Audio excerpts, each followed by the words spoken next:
जी अस्सलाम वालेकुम फ्रेंड्स। उम्मीद है आप सब लोग खैरियत से होंगे। अच्छा, बहुत से लोगों ने इस चीज के ऊपर बड़ा पूछा है कि जो एक बेस्ट फ्रेंड होता है, या जो एक जिसे हम पंजाबी में कहते हैं ना जिगरी दोस्त होता है, वो क्या होता है, वो कैसा होता है, उसकी साइकोलॉजी क्या है। अच्छा, बहुत से लोग आपको ना डिफरेंट ट्रेट्स बताएंगे कि एक अच्छा दोस्त जो है वो सोशल होता है, एक अच्छा दोस्त जो है वो टाइम पे काम आता है, एक अच्छा दोस्त जो है वो आपको सपोर्ट करता है, आपको साथ लेके चलता है, मोटिवेट करता है।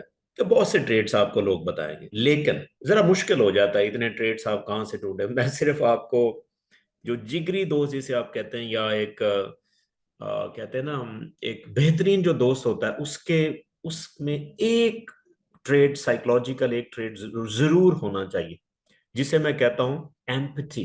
अगर आप जिसे आप दोस्त कहते हैं उसमें अगर एम्पथी नहीं है ना, तो वो बिल्कुल आपका जिगरी दोस्त नहीं है। बल्कि पहली बात तो ये कि दोस्त की कोई और टाइप होती ही नहीं है, दोस्त होता ही जिगरी है। तो दोस्त की डेफिनेशन ही दोस्त है। तो अगर आप इसको बेस्ट फ्रेंड कह लें, नहीं, बिल्कुल ही नहीं, ये मैं इसके ऊपर बिलीव नहीं करता। दोस्त इज ऑलवेज दोस्त, ठीक है। तो अगर कोई और है तो फिर कोई जानने वाला हो सकता है, सलाम दुआ वाला हो सकता है, ठीक है, कोलीग हो सकता है, ठीक है। तो वो चीज है, दोस्त का मतलब ही जिगरी दोस्त होता है। अब इसमें जो सबसे इंपॉर्टेंट मैंने आपको जो ट्रेट बताना है ना, वो एम्पथी है। एक ही ट्रेट अगर जिसमें होगा ना, क्योंकि ये ट्रेट होगा, एम्पथी वाला ट्रेट होगा, तो बाकी सारे ट्रेट उसमें बाय डिफॉल्ट आ जाएंगे। अब होता क्या है इसमें, न्यूरो साइंस क्या कहती है कि एम्पथी की वजह से क्यों वो अच्छा बन जाता है। वो इसलिए बन जाता है, जब आपके अंदर किसी के लिए एम्पथी है, जब आप किसी के लिए एम्पथी फील करते हैं, तो होता क्या है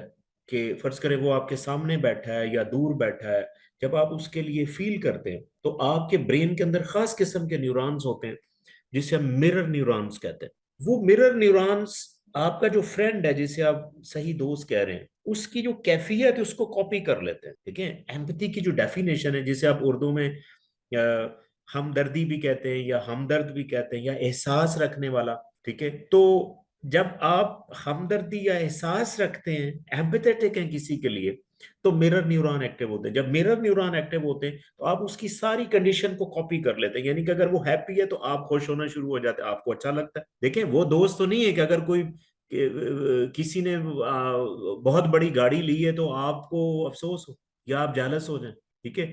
क्यों? कि जब आप एम्पैथेटिक होते हैं तो जो कैफियत आपकी दोस्त की होती है ना, आपकी भी वही हो जाती है। यानी कि आपके मिरर न्यूरॉन उस कंडीशन को कॉपी कर लेते हैं अपने। वो खुश है, आप खुश हैं, वो सैड है, आप सैड है, वो एनर्जी फील कर रहा है, आप एनर्जी फील कर रहे हैं। तो जब आप ये करते हैं तो इसकी वजह से क्या होता है एक और अगला मैं आपको प्रोसेस, आपके ब्रेन के अंदर ना एक हाइपोथैलेमस एक स्ट्रक्चर होता है, वो एक्टिव होता है। इस कंडीशन को देख के वो एक्टिव होता है। जब आप किसी के लिए एहसास रखते हैं ना, आई मीन एम्पथी रखते हैं, एक तो मिरर न्यूरॉन एक्टिव हुए, जिसकी सारी कंडीशन आपने कॉपी कर ली।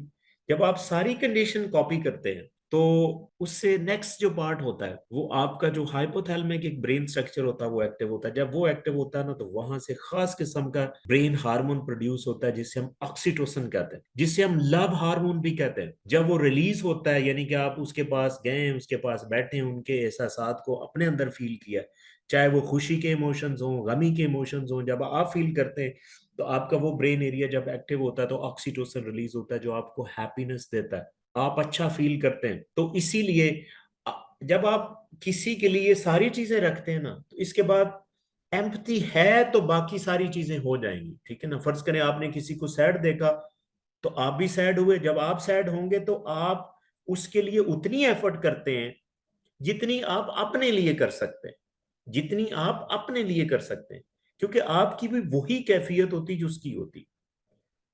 तो इसको एहसास कहते हैं। तो अगर किसी आप समझते हैं कि आपके किसी दोस्त में एम्पैथी नहीं है ना, तो वो आपका फ्रेंड नहीं।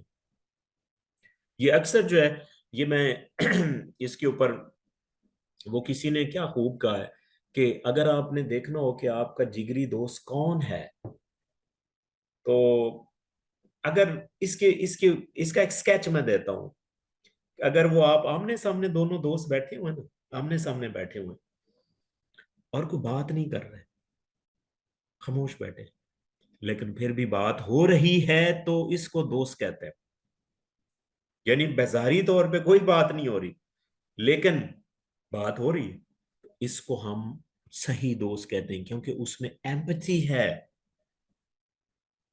और इसी तरह मैं अक्सर ये कहता हूं कि एक और तरीके से मैं आपको ये बता दूं कि अगर किसी दोस्त को किसी बात पे एहसास दिलाना पड़ जाए, तो वो दोस्त दोस्त नहीं होता। Very simple, full stop. अगर किसी दोस्त को किसी बात पे एहसास दिलाना पड़ जाए, तो आप समझ लें कि वो दोस्त दोस्त नहीं। Thank you very much.